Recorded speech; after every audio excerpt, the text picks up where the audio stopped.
Subscribe करते वक्त bell icon को जरूर प्रेस करें जिससे लेटेस्ट एजुकेशनल वीडियोस का नोटिफिकेशन आपको मिलता रहे।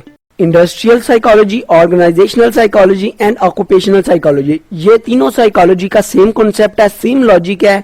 किसी भी जगह पे इन तीनों की बात हो तो आपने समझ जाना इनका सेम लॉजिक है। तो इस वीडियो में मैं आपको इनका कंसेप्ट बताऊंगा एग्जाम्पल के साथ। कंसेप्ट से पहले छोटी सी डेफिनेशन है, उसको रीड कर लेते हैं जल्दी से, फिर कंसेप्ट को समझते हैं। Industrial psychologists work for the employees management in the organization and discover fact about working or rest period and worker fatigue. Organization psychology, दो वर्ड हैं, इनके लॉजिक को समझते हैं। ऑर्गेनाइजेशन का मतलब होता है जिधर लोग इकट्ठे होते हैं, लोग मिलते हैं और काम करते हैं, किसी गोल को अचीव करने के लिए, किसी स्पेसिफिक पर्पस के लिए काम करते हैं, उसको अचीव करने के लिए काम करते हैं, उसको हम कहते हैं ऑर्गेनाइजेशन।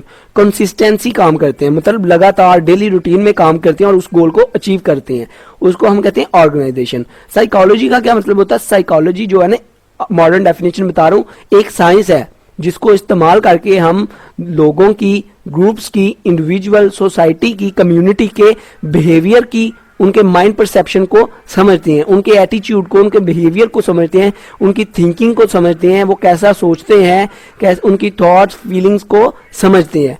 सब कॉन्शियसनेस एंड कॉन्शियसनेस ये भी इसके अंदर कवर हो जाता है साइकोलॉजी के अंदर। तो बेसिकली बात हो रही है कि इंडस्ट्रियल साइकोलॉजी क्या होती है या ऑर्गेनाइजेशनल साइकोलॉजी क्या होती है।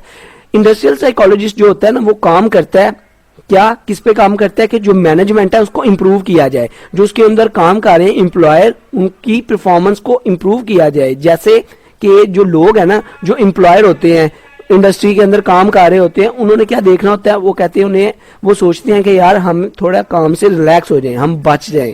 तो इन चीजों को जो साइकोलॉजिस्ट है वो अपनी मैनेजमेंट की परफॉर्मेंस को बढ़ाने के लिए, ऑर्गेनाइजेशन की परफॉर्मेंस को बढ़ाने के लिए दूसरों की साइकी को समझता है और उनके मुताबिक उनको डील करता है।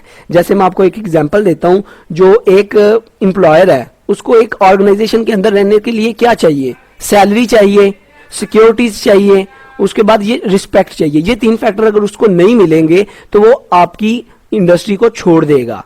तो ये चीजें हमें कैसे पता चलती हैं? हम जो साइकोलॉजिस्ट होते हैं, जो मैनेजमेंट के ऊपर बैठे होते हैं, उनका काम होता है कि वो इन चीजों को देखते हैं। अगर आपको कोई सलूट मार रहा है कंपनी में, आपको सलाम कर रहा है, तो आपको सैलरी नहीं मिल रही, आप कभी भी काम नहीं करेंगे। तो ये चीजें वो देखते हैं कि किन चीजों की वजह से हमारी इंटरनल एम्प्लॉय जो है वो परेशान है, या किन चीजों की वजह से हमारी परफॉर्मेंस जो है वो अच्छी नहीं है। जैसे एग्जाम्पल देता हूँ, रेस्ट पीरियड होता है, एक एम्प्लॉय जो 8 घंटे काम कर रहा है उसको आधा घंटा या घंटा रेस्ट पीरियड चाहिए, तो वो रेस्ट पीरियड लेता है और साथ खाने पीने का ब्रेक अलग से लेता है। तो ये क्या होता है, मैनेजमेंट, ये जो साइकोलॉजिस्ट होते हैं, ये उसके रेस्ट पीरियड में ही उसे कहते हैं आप रेस्ट कर लें और साथ आप खाना खाना। तो इसका क्या होगा, टाइम बच जाएगा। जो उसने अलग से रेस्ट का टाइम लेना है और अलग से लंच ब्रेक लेना है, वो दोनों टाइम को इकट्ठा कर देते हैं, जिसमें वो खाना भी खा लेता है और उसको वो रिलैक्स भी हो जाता है। तो ये चीजें वो क्या होती हैं, छोटी छोटी चीजें देखते हैं, जिसकी वजह से अभी एक एम्प्लॉय जो है कंपनी मशीन में काम कर रहा है, तो वो गलत काम कर रहा है, जिसकी वजह से नुकसान होगा और वो उसका टाइम वेस्ट होगा, वो पूरा दिन बैठा रहेगा और कंपनी मशीन का भी नुकसान होगा। तो ये जो छोटी छोटी नफ्सियात होती हैं एम्प्लॉयर्स के, वो कैसे मतलब नुकसान करते हैं कंपनी का, या काम चोरी करते हैं, या काम अच्छे से नहीं करते, या कोई उनके अंदर छोटी छोटी खामी है जिसकी वजह से उनका टाइम वेस्ट हो रहा है, कंपनी के अंदर मसले आ रहे हैं, इनको क्या करते हैं, वो देखते हैं और इनको रिजॉल्व करते हैं। ये होता है industrial organisation psychology. Occupational psychology मतलब एम्प्लॉय की नफ्सियात को समझते हैं और उसको जो छोटी छोटी मतलब खामी है उनको खत्म करते हैं। आई होप आपको इसका कंसेप्ट समझ आ गया होगा। वीडियो अच्छी लगी हो, सब्सक्राइब और लाइक करना मत भूलिएगा। अपना बहुत ख्याल रखिएगा, दुआओं में याद रखिएगा। Good bye.